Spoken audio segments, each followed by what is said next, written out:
ജമ്മു കാശ്മീരിലെ ഏക CPMന്റെ MLAയും അതോടൊപ്പം തന്നെ CPM നേതാവുമായ മുഹമ്മദ് യൂസഫ് തരിഗാമി റിപ്പോർട്ടിനൊപ്പം ചേരുകയാണ്. Sir, big attack has happened. How you feel? Shocking, devastating, and very, very unfortunate. A terrorist attack, killing those innocents who had just come for a few days to visit Kashmir along with their families. They had not come here for any political purpose. The purpose was to spend some time, because Kashmir is known as one of the biggest tourist destinations in the whole of the world. Unfortunately, they came as tourists, our guests. They became targets of violence, this act of barbarism. We all, as far as people of Kashmir are concerned, for the first time, we have passed through many, many tragedies. Thousands of people got killed here. Religious leaders, political activists from each party, National Conference, CPIM, Congress, PDP, even BJP, and other innocents. And because of fear and because of the situation, then people did not go for strikes in a big way. First time I have seen that. First time people of Kashmir came on streets. Even traders, small shopkeepers, vendors, hoteliers, they came on.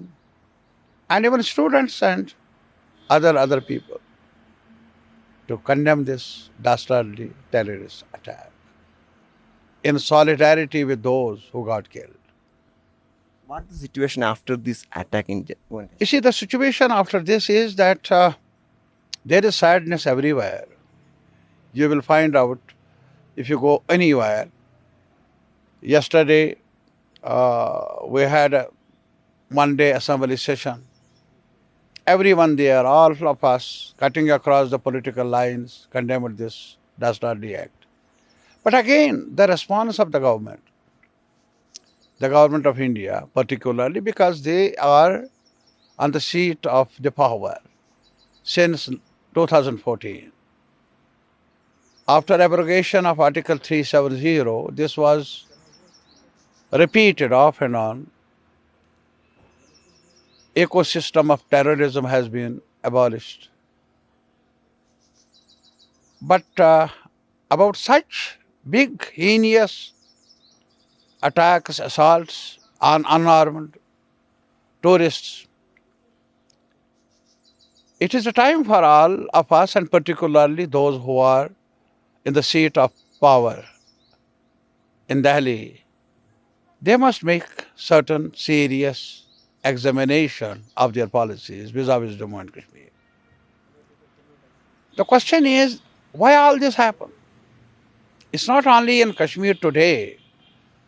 It's in Jammu for this year itself, how many incidents have taken place here.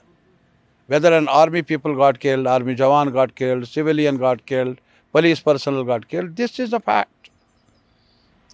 Now the same government, which has been in power since 2014, directly and sharing the power here, now virtually holding the security structure, their command is in the hands of the government of India. They have to answer. Certain questions are now in the minds of the people of not only Jammu and Kashmir but elsewhere as well. Why all this has happened? Now the government of India says Pakistan has done it and all that. This was earlier also true, that somebody was fishing in the trouble. Did you feel any security lapse? Definitely. You see, it's not the question of This is not the time to accuse, enter into blame game. I'm not doing that. I'm one citizen of this country, a responsible citizen. Just as a citizen, don't you have the duty as a citizen, as a political worker, and for those who are at the helm of affairs, the duty to answer certain questions which are haunting the minds of the people of India? Why it has happened? Why it is happening? You were making claims that now peace has been restored. You were claiming that 370 was source of terrorism. Now that is abolished. Everything is okay, fine. What has happened now? We have to analyze it. The government of India primarily has to share the responsibility and re-examine its policies vis-a-vis Jammu and Kashmir, vis-a-vis the national security of the country. That is important. And you might be knowing, only 6 months before assembly elections were held.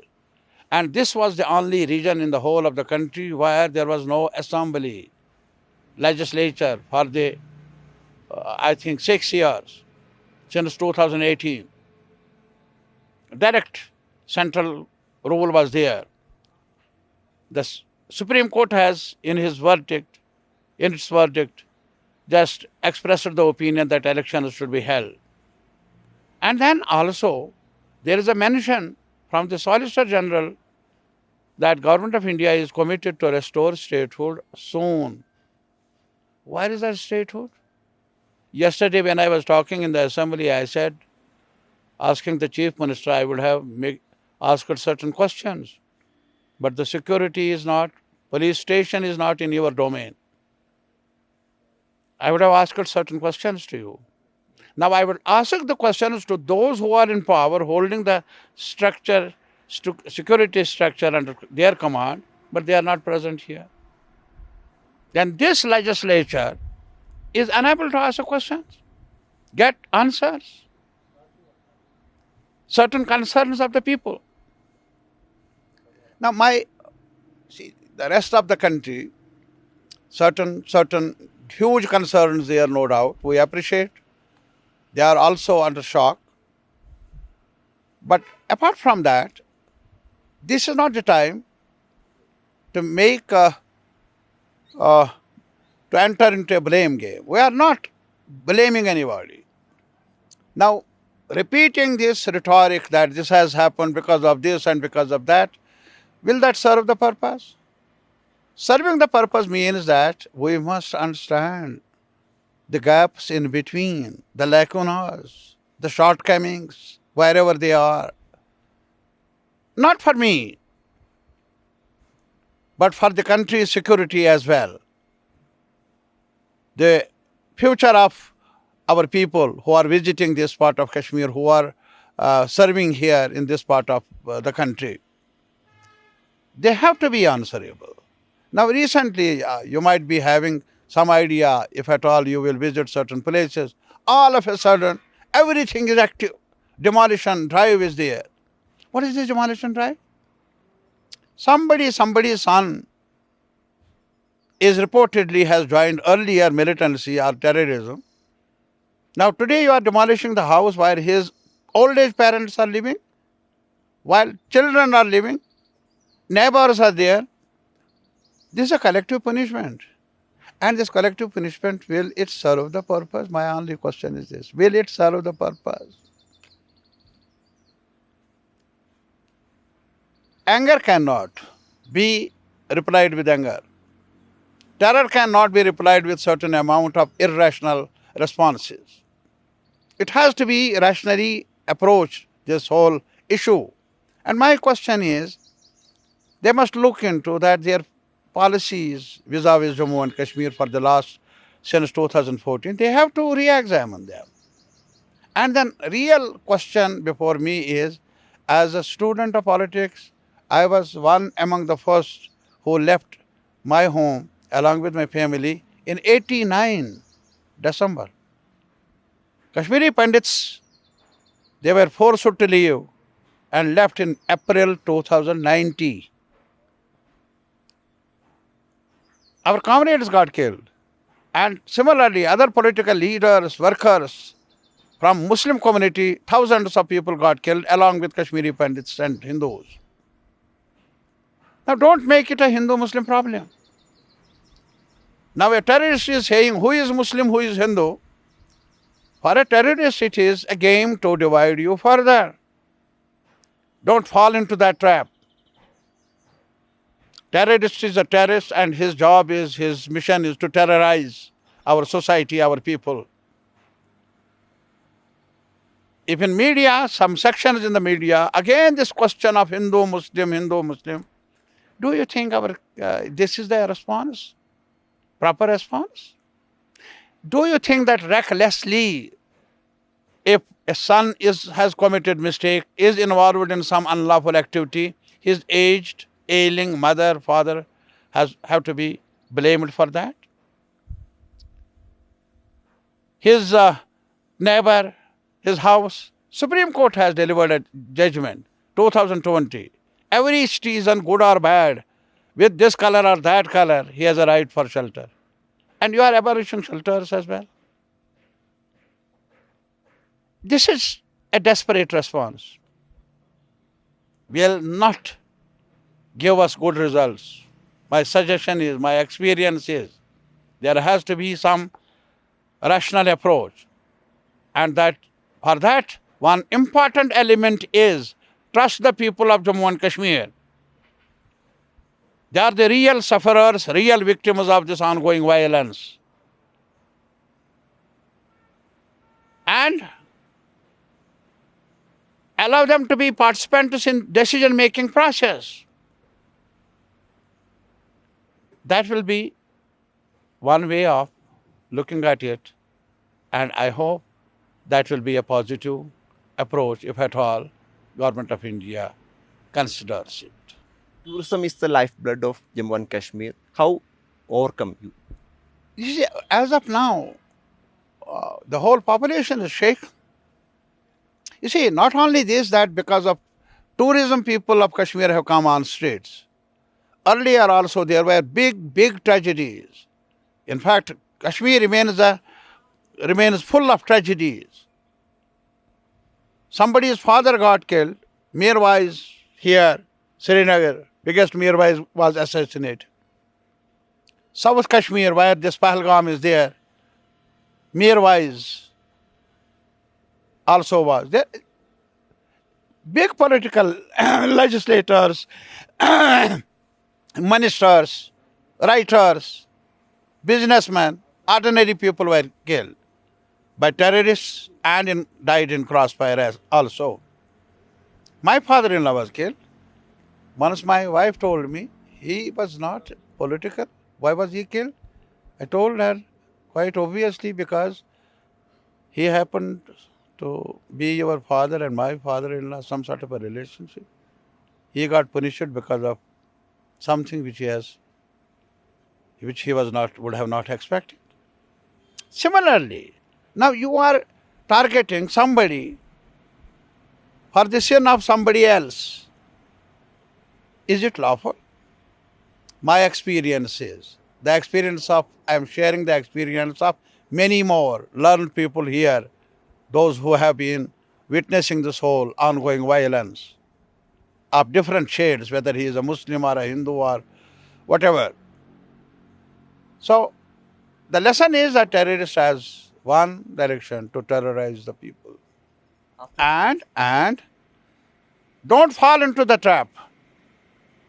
For him, it doesn't matter who is Hindu, who is Muslim.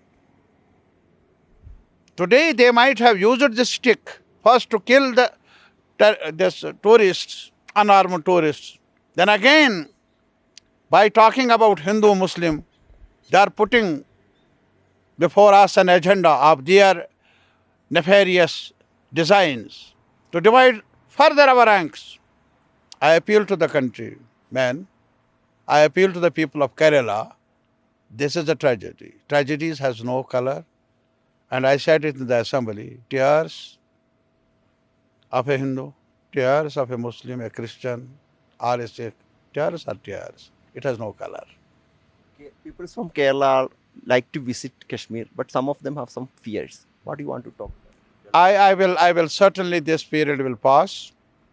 I'm hopeful. If government of India make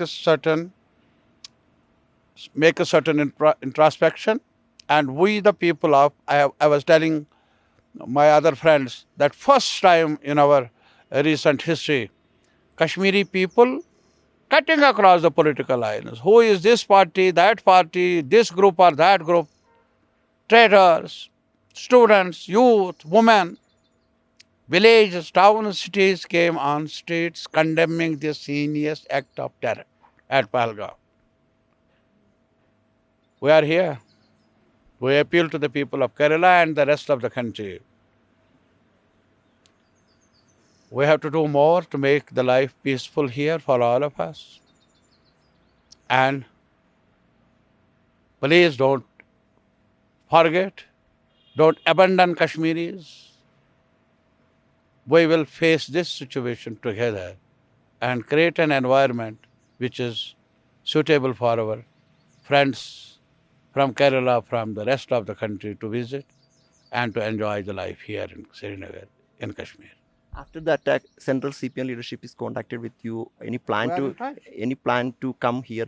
They are always ready, but I have told them that we are here and they will come. Certainly, the whole party leadership, you see, as far as CPIM is concerned, lefty is concerned, they are genuinely concerned. It's not that for politicking. We don't have any other politics except the politics of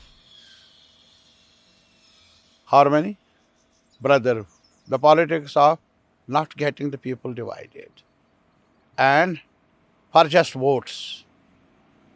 You can be a Muslim, you can be a Hindu, you can be something other than that, Christian, whatever. But you are a human being. And then you are a proud citizen of this country. So, don't divide us. This is the message from the people of Kashmir. And don't keep us alone also. Central Committee understands this message. They are responding, Central Committee of CPIM. They are responding to this message and they are ready to come anytime. And in fact, they are asking me when to come and all that. Hopefully, very in near future, they will be coming, our senior leaders as well. Thanks. Thank you. എന്താണെങ്കിലും ജമ്മു കാശ്മീരിൽ നേരിട്ട സാഹചര്യമാണ് മുഹമ്മദ് തരിഗാമി റിപ്പോർട്ടിനോട് വ്യക്തമാക്കിയത്. Video journalist Vijith ഉർക്കടനൊപ്പം report Noble Marikkaran in reporter Srinagar.